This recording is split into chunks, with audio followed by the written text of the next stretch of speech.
Joining us now is Oji Okpe with stories trending around the world.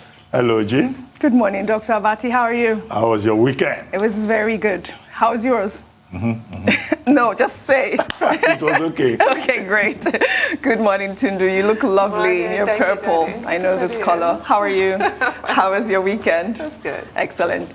Rufai, good morning. Oji, the weekend flew very quick like a bullet. Like a bullet, yes. You It's Rufai, no. Rufai, you look dapper. Great, thank you so much, Oji. Rufai, You're looking great yourself. Yeah. you're terrible, Rufai. All right, well, good morning to you viewers. We begin what's trending with social media reactions to the killings of more than 45 farmers in Borno State by members of the terrorist group Boko Haram. Over the weekend, the governor, Babagana Zulum, after leading Kingsmen to the funeral of the farmers, said citizens of the state were in a precarious situation as they could either be killed by hunger if they stayed away from their farm or by the terrorist group when they go to their farms. The governor appealed to the federal government to take necessary steps to end insurgency in the state.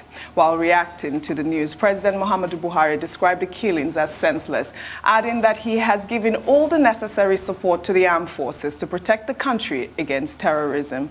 Well, in response, many Nigerians have called for the president's resignation. Let's take some tweets. A group called Voice of Borno on Twitter wrote, 43 farmers were slaughtered on their farmlands at Zabamari, a village under the Jere local government area of Borno State. Buhari must resign. We cannot continue with a government that cannot protect the security of our livelihood and property. Enough is enough. Hashtag Zabamari Massacre. Well, lawyer and activist Okpe Akinyode wrote, President Buhari should resign. He has failed us. He grants amnesty to Boko Haram, but 43 farmers were killed in Borno yesterday. Imagine a Major General, Bolma Biu, saying an ex-Boko Haram member can become president. Rest in peace to the 43. Hashtag end insecurity. Buhari must go. Hashtag Zabamari Massacre. Well, rest in peace to the 43. Really horrific story over the weekend. A lot of people that are expressing this outrage are not only commenting on this story, but it is the outrage over the worsening insecurity situation in the country. People are calling for the resignation of the service chiefs, which they are due for retirement, and everyone is talking about the fact that they are overdue for retirement, and the fact that they are not able to tackle this situation just proves that they should just be sacked, period. Either they are being sacked or they deploy some sort of intelligence to tackle this situation, because that's really what we need at this point. Besides that fact, Amnesty International is also reporting that over 10 women are missing, and the number is still going up. The UN has reported that over 100 people were killed. They've described it as the worst massacre in the history of Nigeria at this point. Tundun.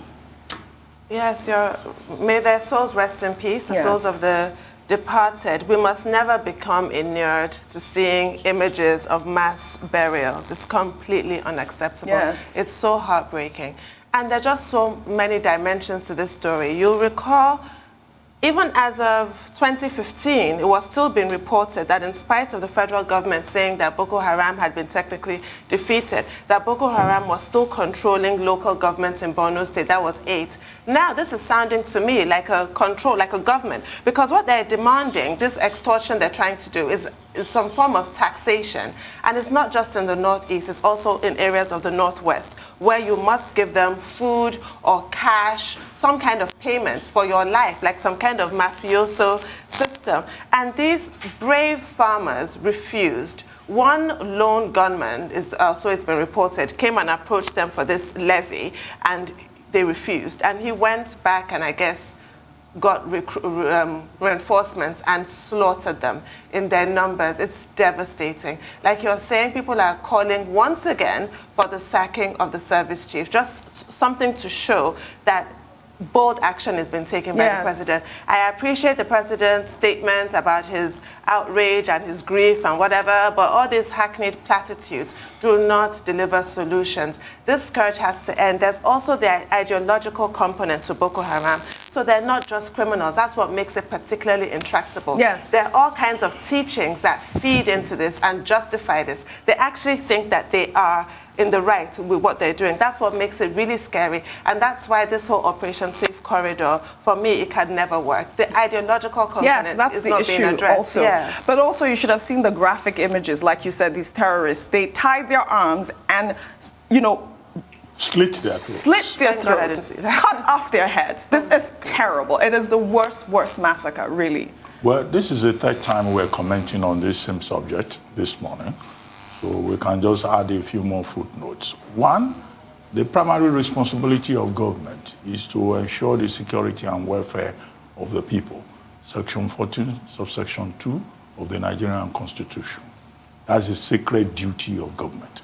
And I think that it is on the basis of that that government is consistently assuring Nigerians.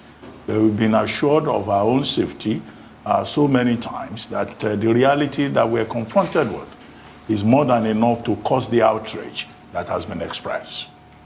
Second, in this particular case, this Zabamari incident, this is actually the second time that there will be an issue in Zabamari. On November 13, this same month, right? We're still in November. There was a report of a similar slaughter of farmers in Zabamari. This is the second time that has happened. And, you know, it's just shocking because it's only the cases that get reported that you get to hear about. And this was the point that the Sultan of Sokoto made at the meeting of the Nigerian Inter-Religious Council. He said, look, only the ones that get reported is what you get to hear about. This is something that is happening on a very regular basis. And in fact, in Sokoto at the time, in some communities, about 76 people were slaughtered. We cited the example of what happened in Benue in 2018. 73 farmers Only were last slaughtered. month, Dr. Abat, in the outskirts of Maiduguri, 22 farmers were slaughtered. So this happens as well. all the time.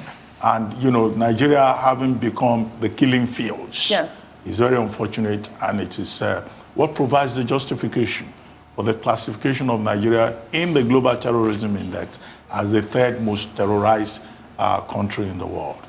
Now, as for President Buhari, those who are asking that the president should resign, maybe they are asking for too much. That's not what I think they should be talking about.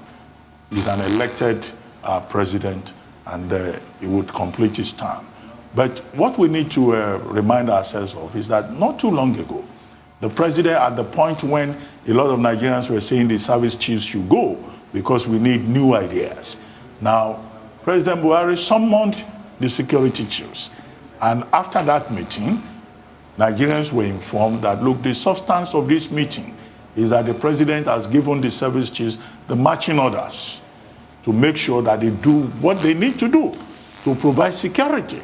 And in that statement that you referred to from Garuba Shehu, Garuba Shehu, speaking for the president, said the government, the federal government, has provided all the necessary support.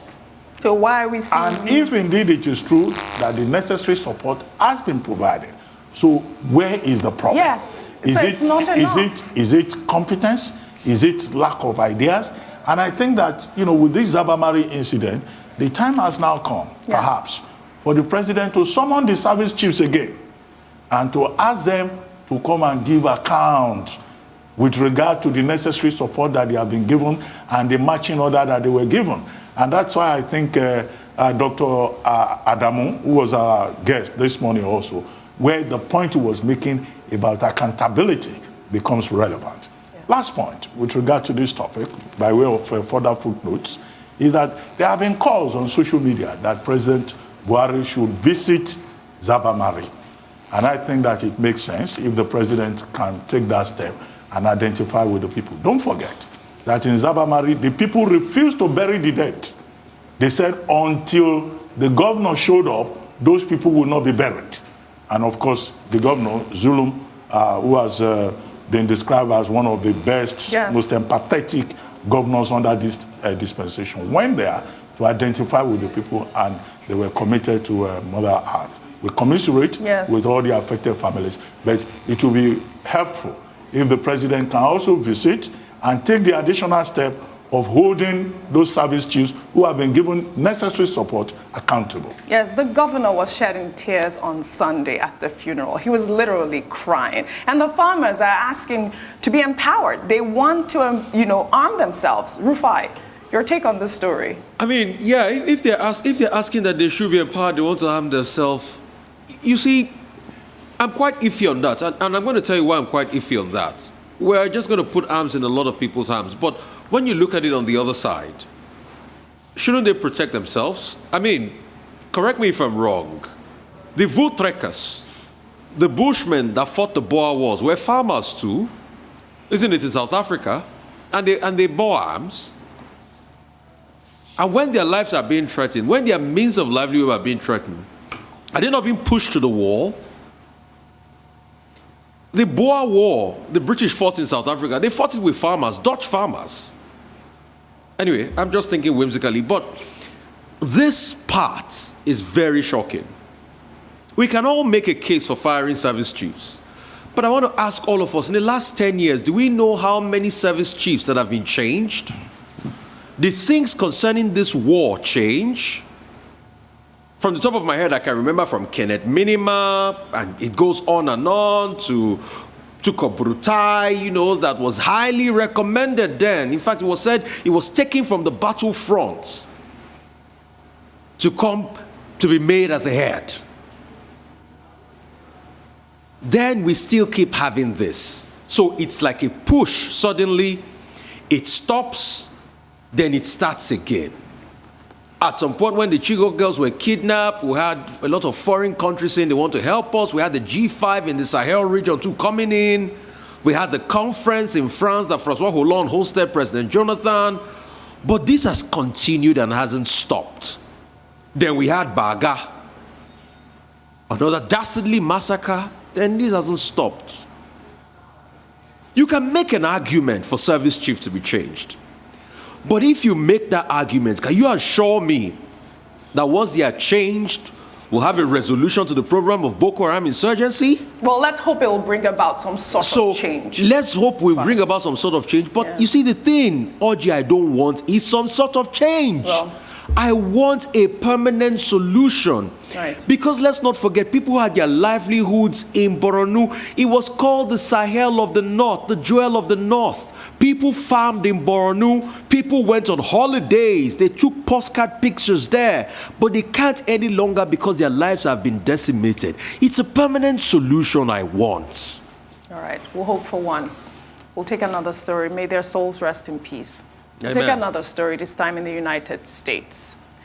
Since the elections, President Donald Trump fielded questions from reporters during a White House briefing on Thanksgiving Day. The president acknowledged that he would leave office if the Electoral College formalizes President-elect Joe Biden's victory. He, however, lashed out at a reporter who questioned his claims about voter fraud. Let's take a look. Well, if they do, they made a mistake, because this election was a fraud. Just so you understand, this election was a fraud.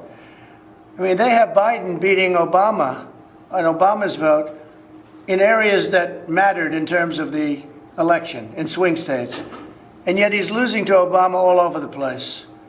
But he's beating Obama in swing states, which are the states that mattered for purposes of the election. So, no, I can't say that at all. I think it's a possibility. They're trying to, look, between you people, don't talk to me that way. You're just a lightweight. Don't talk to me that way. I'm the president of the United States. Don't ever talk to the president that way. All right, I'm going to go with another question. Go ahead.